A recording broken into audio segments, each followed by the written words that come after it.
तो कैसी कहानी है एक ऐसे लड़के की जो कि गलती से 500 साल पुराने डीमन किंग को इस ओपन वर्ल्ड में रिलीज कर देता है। और आगे क्या होता है ये तो स्टोरी में ही जानो। तो कहानी की शुरुआत में हम देखते हैं कि उशियो जो कि इस एनीमे का मेन कैरेक्टर है, उसके फादर उसे बताते हैं, देखो बेटा हमें उस टेम्पल की हिफाजत करनी है और इस टेम्पल की हिफाजत उनकी फैमिली काफी जनरेशन से करती आ रही है। और उनके इस टेम्पल में एक भाला भी है, यानी कि एक स्फीयर, जिससे कि काफी सारे डीमन डरते हैं। पर उशियो का उनकी बातों पर कोई भी ध्यान नहीं था, बल्कि वो तो अपने ब्रेकफास्ट करने में खोया था। और हाँ, उशियो काफी ज्यादा बेवकूफ भी था। और तभी ये बोलता है, अरे वो छोड़ो और मुझे खाना दो। और इसी बात पर गुस्सा होकर उशियो के फादर उसे एक जोरदार पंच करते हैं। और जवाबी हमले में उशियो भी अपने फादर को एक जोरदार किक करता है। भाई साहब इंडिया में करके देखो ये, उसके बाद तुम्हारी आंखें सीधे स्वर्ग में खुलेगी। और उसके बाद उशियो और उसके फादर के बीच एक फाइट शुरू हो जाती है। और वो कहता है,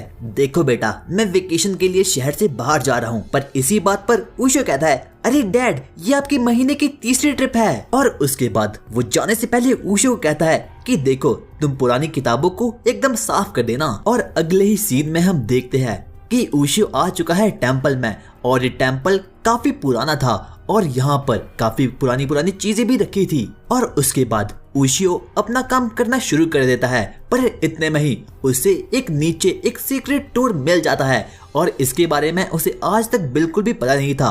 और उसके बाद उशियो उस डोर को ओपन करने की कोशिश करता है, पर वो डोर काफी ज्यादा हैवी था। और अचानक से उशियो उस डोर को वापस से ओपन कर लेता है। और इतने में ही वो उस डोर के ही साथ नीचे गिर जाता है। और जब उसकी आंख खुलती है तो वो देखता है कि वो एक किसी तो चैम्बर में है। और वहां पर जाते ही उसे किसी की तो एक स्ट्रॉन्ग प्रेजेंस फील होती है। और जब वो पलट कर देखता है तब उसे अपने पीछे दिखता है एक डीमन किंग, जो कि काफी ज्यादा पावरफुल था और वो दिखने में भी काफी ज्यादा स्केरी लग रहा था। और उसके बाद डीमन उसे कहता है, मैं लगभग 500 सालों बाद किसी ह्यूमन को देख रहा हूँ और अभी मैं काफी ज्यादा दर्द में हूँ। अगर तुम इस स्फीयर को निकाल दो तो मैं आजाद हो जाऊंगा, क्योंकि इसे सिर्फ और सिर्फ कोई ह्यूमन ही निकाल सकता है। और उसके बाद उशियो को अपनी डैड की याद आती है, क्योंकि वो भी उसे उस स्फीयर के बारे में बता रहे थे। और वो डीमन उशियो को उसे आजाद करने को कहता है। और इसी बात पर उशियो कहता है, अगर मैं तुम्हें आजाद करूंगा तो तुम क्या करोगे? और इसी बात पर डीमन कहता है, पहले मैं तुम्हें मार डालूंगा और उसके बाद मैं बाकी बच्चे को जो ह्यूमन को भी खा लूंगा और फिर इस दुनिया पर राज करूंगा। और उसके बाद उशियो कहता है, अच्छा बेटे तू ऐसा करेगा, ये ले और अंदर डालूंगा तेरी स्फीयर। और उसके बाद मॉन्स्टर भी काफी ज्यादा गुस्से में आ जाता है और वो उशियो को इसी बात पर स्क्रैच मार देता है। और उसके बाद उशियो उस टेम्पल से ऊपर जाता है और बोलता है, देख बेटा मैं तो नहीं करता तेरी मदद, और जब 500 साल बाद कोई और ह्यूमन आएगा तो उसको बोलिए अपनी मदद करने के लिए। और तभी मॉन्स्टर उसे रोक लेता है और बोलता है, अरे सर मैं तो मजाक कर रहा था, जैसे ही आप मुझसे ये स्फीयर निकाल दोगे मैं वही करूंगा जैसा आप कहोगे। पर उशियो को उस डीमन की बातों में कोई भी इंटरेस्ट नहीं था और इसीलिए वो वहां से निकल जाता है। और उसके बाद हम देखते हैं कि अब उशियो अपने स्कूल जाने के लिए निकल पड़ता है और रास्ते में ही उसे अपनी दो दोस्त इनुआ और नाकामोरा मिलती है। ओहो भाई 106 ब्रो, मिला करनी 106। और उसके बाद हम देखते हैं कि नाकामोरा उशियो कहती है कि मुझे मेरी बुक वापस चाहिए, जो कि उसने उशियो कल दी थी। और उसके बाद उशियो कहता है कि देखो मैं उसे लाना तो भूल गया हूँ। और उसके बाद नाकामोरा कहती है, तो उसे लाने के लिए मैं तुम्हारे घर तक चलूंगी, क्योंकि क्या पता तुम फिर से मेरी नोटबुक मुझे दो ही ना। और उसके बाद अब उशियो अपनी क्लासरूम में था और अभी भी वो उसी मॉन्स्टर के बारे में सोच रहा था। और उसी के साथ साथ हम ये भी देखते हैं कि उशियो की स्पोर्ट्स स्किल काफी ज्यादा अच्छी थी। और अब तो उशियो भी वापस से अपने घर आ जाता है। और तभी उसकी दो दोस्त नाकामोरा और इम्यू उशियो घर पहुंच जाते हैं। और अचानक से अब वेदर भी काफी अजीब सा हो रहा था और अचानक से उशियो को अजीब से मॉन्स्टर दिखने लगे, जो कि उसकी फ्रेंड्स के अराउंड मंडरा रहे थे। और उसके बाद उशियो को अब ये बात ही पता चल चुकी थी कि वो मॉन्स्टर सिर्फ और सिर्फ उसे ही दिख रहे थे और उसकी फ्रेंड्स को वो मॉन्स्टर बिल्कुल भी दिख नहीं रहे थे। और उससे पता चल चुका था कि ये हो ना हो उसी मॉन्स्टर ने किया है, यानी कि जो कि बेसमेंट में लॉक है। और उसके बाद उशियो ने जल्दी से भागना शुरू कर लिया और उसके बाद वो पहुंच चुका था एक टेम्पल के अंदर। और उसने उस मॉन्स्टर से कहा, अरे तुमने मेरे साथ क्या किया है? जब तुमने मेरा यह चैम्बर खोला तब मेरी ऑरा एनर्जी पूरे वर्ल्ड में फैल चुकी थी और इसीलिए कुछ मॉन्स्टर वहां पर आकर अट्रैक्ट हो चुके थे। और उसके बाद ऊशो को ये पता चला कि उसने उस मॉन्स्टर को टच किया था और साथ उस मॉन्स्टर ने ऊशो को एक स्क्रैच भी मार दिया था, जिसके कारण वो ही उन डेविल्स को देख सकता है। और उसके बाद डीमन बोलता है, अगर तुमने मुझे यहाँ से फ्री कर लिया और मेरे अंदर से ये स्फीयर निकाल दिया तो उसके बदले में मैं तुम्हारी मदद करूंगा। पर ऊशो के पास कोई भी रास्ता नहीं था और ना चाहते हुए भी उसे उस डीमन को फ्री करना पड़ा। और जैसे ही ऊशो ने अपनी पूरी पावर की हेल्प से उस स्फीयर को उस डेविल के अंदर से निकाला तो वो फ्री हो चुका था। और उसके बाद यार उस डीमन ने ऊशो के साथ गद्दारी कर दी क्योंकि वो उसे मारने के लिए उस पर कूद पड़ा था। और उसके बाद अचानक से ऊशो ने उस स्फीयर को जैसे अपने हाथों में लिया वो काफी ज्यादा गुस्से में आ चुका था और अब वो ट्रांसफॉर्म हो चुका था और अब वो बन चुका था कुछ ज्यादा ही पावरफुल। और जब उस मॉन्स्टर ने ऊशो को उस फॉर्म में देखा तो वो काफी ज्यादा डर चुका था क्योंकि उस वक्त उसे उसी समुराई की याद आ रही थी जिसने कि उस मॉन्स्टर को 500 साल पहले हराया था। और उसके बाद उस मॉन्स्टर को ऊशो के साथ ना चाहते हुए भी काम करना पड़ा। और उसके बाद ऊशियो और डीमन ने मिलकर उन सभी मॉन्स्टर को मार दिया था।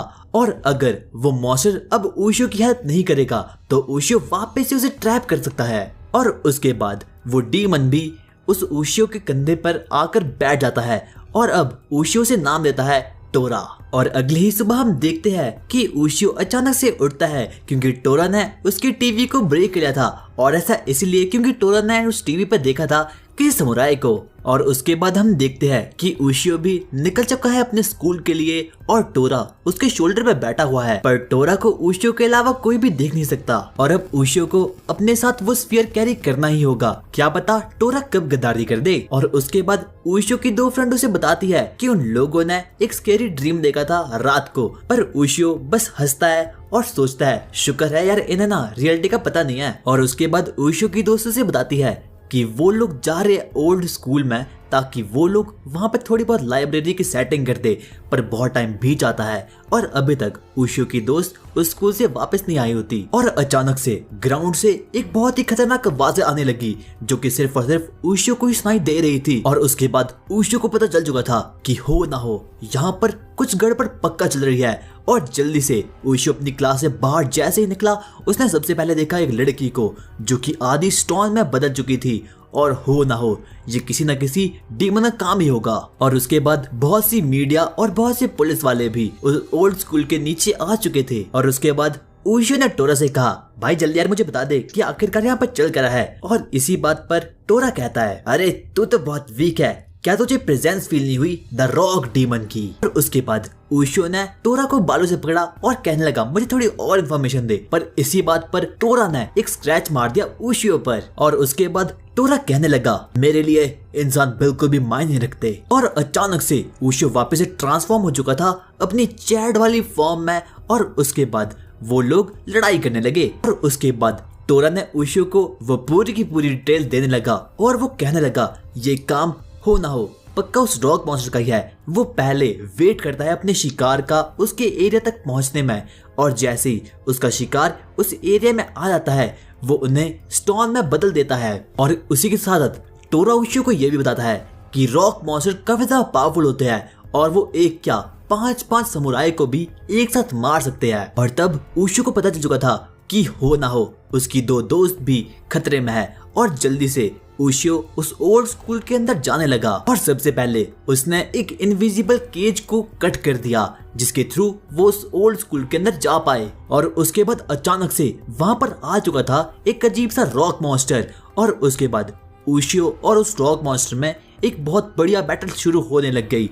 और फिर ऊशियो ने अपने स्फीयर की हेल्प से उसके हार्ट पर अटैक कर दिया। और उसके बाद अब तो ऊशियो यही सोच रहा था कि देखो फाइनली मैंने इसे मार दिया है। पर टोरा अचानक से हंसने लगा क्योंकि वो सोच रहा था कि ऊशियो को ये लग रहा है कि उसने उस रॉक मॉन्स्टर को मार दिया है पर वो अभी भी मरा नहीं था। और उसके बाद टोरा कहने लगा हाँ क्या तुम्हें सच में लगा कि तुमने मॉन्स्टर को मार दिया है? ये तो बस एक पपेट है और रियल बॉस का आना तो अभी बाकी है। अचानक से उस रॉक पपेट ने अपने थ्रू एक टेंटिकल निकाला और अचानक से उसने उससे उशियो पर अटैक करना शुरू कर लिया था। उशियो अपने स्फीयर को लेने के लिए बहुत कोशिश कर रहा था, पर अचानक से 2 टेंटिकल और उसके सामने आ चुके थे और उसके बाद उस मॉन्स्टर ने उसे सीलिंग पर चढ़ा दिया था और अचानक से वो बैरियर भी क्लोज हो रहा था। और अगर गलती से भी उशियो इस बैरियर के अंदर ही रह गया और एक क्लोज हो गया तो उशियो ऑटोमेटिकली ही मर जाएगा। और उसके बाद उशियो ने टोरा को अपनी हेल्प करने के लिए कहा, पर टोरा ने तो साफ साफ मना कर दिया था। और उसके बाद सरप्राइजिंगली उशियो ने टोरा को कहा कि तुम मेरी हेल्प मत करो, पर प्लीज तुम मेरी दोस्तों की हेल्प कर दो। तो इसी बात पर टोरा कहने लगा, अरे क्या तुम पागल हो गए हो? तुम अपनी जान क्यों बचाते, बल्कि तुम बाकी ह्यूमंस की जान बचा रहे हो। और उसके बाद उशियो ने अपनी पूरी की पूरी ताकत लगा दी और वो फाइनली जमीन के ऊपर खड़ा हो चुका था। और इतने में ही टोरा ने भी उन 2 लड़कियों की जान बचा ली थी और उन लोगों को बैरियर से बाहर निकाल दिया था। और अब उशियो मरने वाला था क्योंकि उसकी पूरी की पूरी आधी बॉडी कन्वर्ट हो गई थी स्टोन में।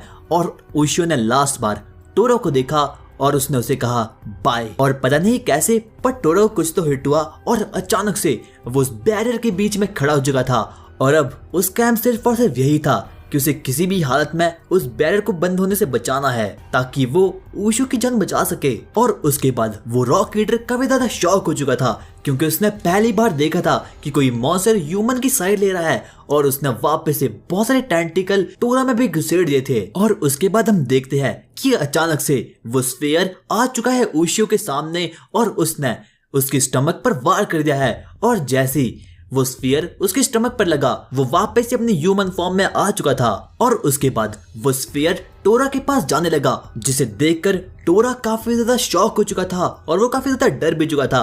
पर सरप्राइजिंगली वो स्फीयर बीच में जाकर आ चुका था। और अब फाइनली वो बैरियर अब बंद नहीं हो सकता जब तक वो स्फीयर उसके पास है। और अब हमारा टोरा भी फ्री हो चुका था। और उसके बाद हमारा टोरा ने अपने पिकाचू वाला यानी कि थंडरबोल्ट का यूज किया रॉक ईटर पर, जिसकी हेल्प से रॉक ईटर बिल्कुल मर चुका था। और अब वक्त आ चुका था और वहां पर स्पॉन हो चुका था the real monster, the rock monster.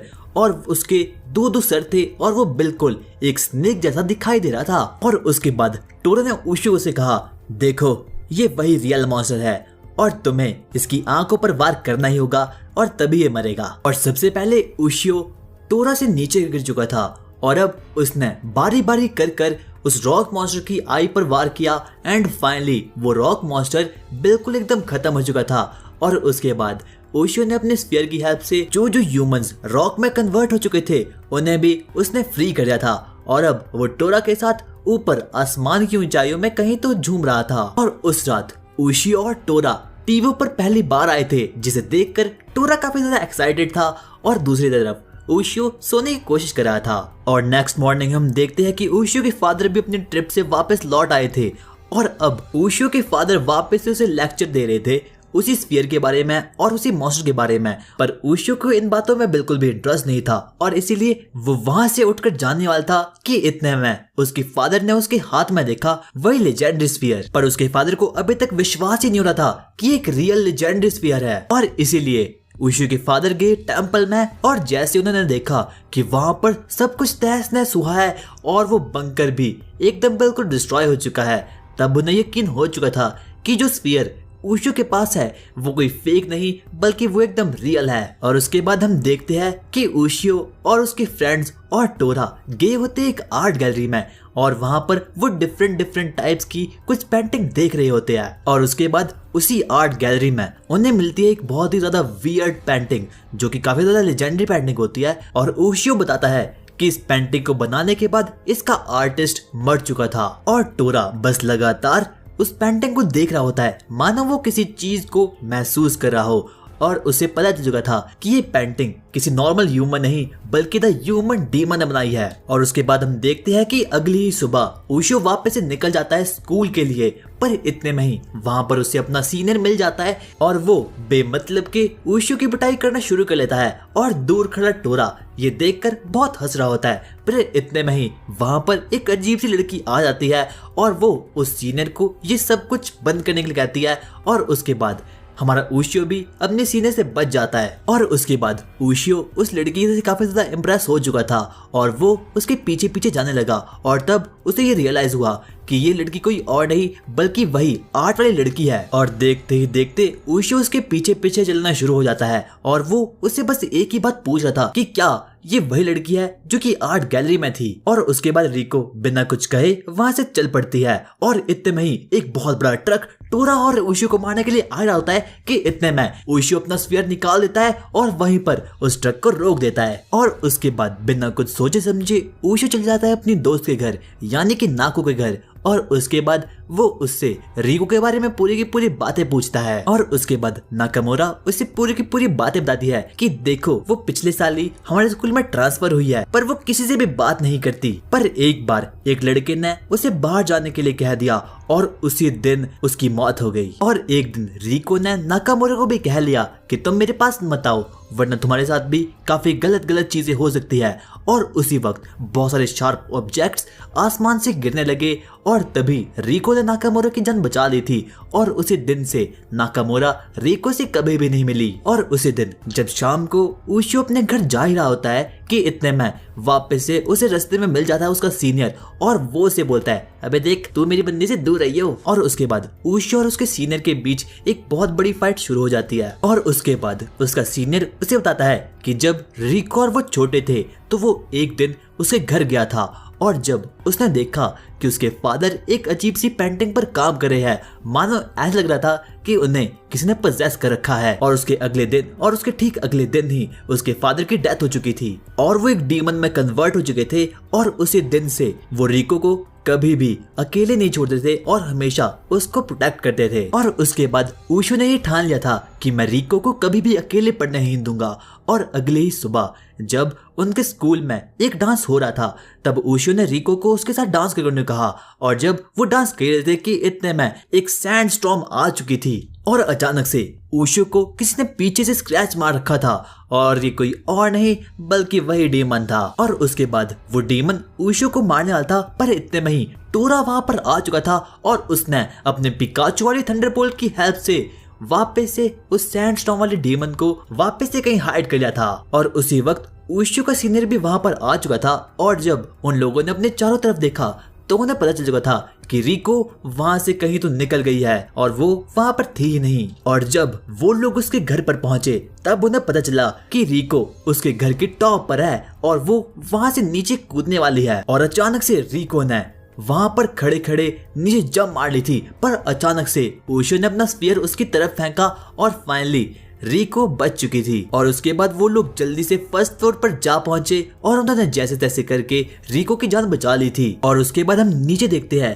कि एक डीमन जिसने अपना हाथ फैलाया है वो रिको को पुकार रहा है कि जल्दी से तुम मेरे पास आ जाओ। और उसके बाद ऊशो ने रिको को उस डीमन की बातों को बिल्कुल भी नजरअंदाज करने को कहा। और उसके बाद वो डीमन काफी ज्यादा गुस्से में आ चुका था और उसने रिको और सीनियर को अपने साथ ले गया पेंटिंग वर्ल्ड में। और उसके बाद ऊशो ने जल्दी से अपने स्फीयर को लिया और उस डीमन पर अटैक कर दिया पर उस पर कोई भी फर्क नहीं पड़ा था। और टोरा हंसते हुए कहने लगा अरे वो पहले से पिक्चर वर्ल्ड में जा चुका है और अब तुम उसे मार नहीं सकते। और अचानक से उस डीमन ने ऊशो को भी पकड़ लिया था और इतने में ही टोरा कहने लगा अगर तुम्हें मेरी हेल्प चाहिए तो तुम्हें मुझे प्लीज करना होगा।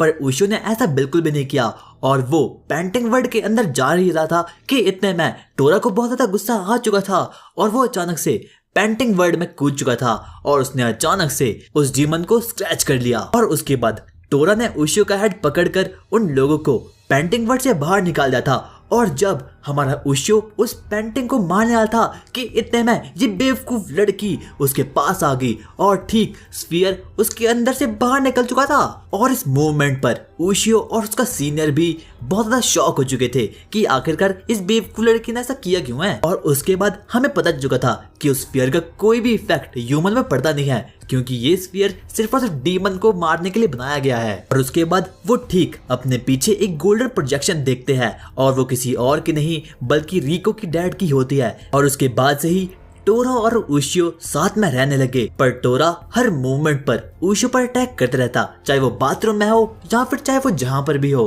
पर ऊशो के पास वो स्फीयर था और इसी कारण वो टोरा को पेल देता था। और उसके बाद हमें पता चलता है कि ऊशो के फादर ने उसके लिए एक नोट रखा है और उसमें लिखा है कि मैं फिर से जा रहा हूँ ट्रिप पर। और अचानक से हमें टीवी पर एक न्यूज दिखाई देती है कि अब जापान में जो भी लोग हैं उनकी जान को काफी ज्यादा खतरा है, क्योंकि एक न्यूज के हिसाब से कुछ कंस्ट्रक्शन वर्कर्स काम कर रहे थे और अचानक से उन लोगों को बारी बारी कर कर एक अजीब से एनिमल ने मार दिया था। उसके बाद उशो बिल्कुल एकदम पागल हो चुका था, क्योंकि उससे काफी ज्यादा गुस्सा आ रहा था और उसे ये लग रहा था कि ये सब कुछ हो ना हो टोरा ने ही किया है। और उसके बाद उशो टोरा का नाम जोर जोर से पुकारने लगा, और जब टोरा वापस से नीचे आया तो उशो उसे कहने लगा, यार मैंने तेरे पे इतना विश्वास किया और तूने बदले में क्या किया, ह्यूमंस को मार दिया। और ये सब कुछ कहते ही उशो टोरा पर बहुत ज्यादा खतरनाक वार करने लगा, जिसकी वजह से टोरा काफी ज्यादा इंजर्ड हो चुका था। और देखते ही देखते अब टोरा वापस से ऊपर जाने लगा आसमान में, और वो कहने लगा, देखो मैंने ऐसा कुछ भी नहीं किया, पर तुमने मुझ पर झूठे इल्जाम लगाया है और अब मैं ह्यूमंस को मार डालूंगा। एंड गाइस यहीं पर इस सीरीज का पार्ट 1 खत्म होता है, और अगर तुम्हें पार्ट 2 चाहिए तो मुझे कमेंट्स में बताओ।